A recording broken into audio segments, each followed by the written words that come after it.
Good evening. Welcome to Post-Market Report by Insiders Analytics.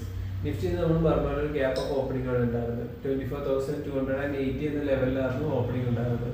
അതിനുശേഷം 24,300 എന്ന level slightly final candle break ചെയ്തിരുന്നെങ്കിലും അതിനുശേഷം throughout ഒരു market selling ആണ് നമുക്ക് കാണാൻ കഴിയുന്നത്. അറൌണ്ട് 24,200 എന്ന ലെവൽ ബ്രേക്ക് ചെയ്തും അറൌണ്ട് 50 പോയിന്റ്സിന്റെ മാർക്കറ്റ് ഫോൾ തന്നിരുന്നു. അതിനുശേഷം 24,150 എന്ന ലെവലിൽ നിന്നാണ് മാർക്കറ്റ് സപ്പോർട്ട് എടുത്ത് 24,290 എന്ന ലെവലിൽ ക്ലോസിംഗ് തന്നത്.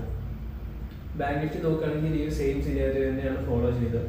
ക്ലോസിംഗ് തന്നത് 57,525 എന്ന ലെവലിലാണ്, അതായത് -0.41% ക്ലോസിംഗ്.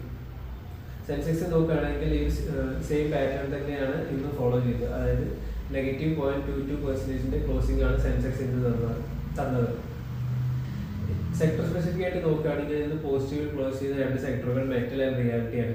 അതിൽ മെറ്റൽ 1.59%, റിയാലിറ്റി 0.6% പോസിറ്റീവ് ക്ലോസിംഗ് ആണ് തന്നത്.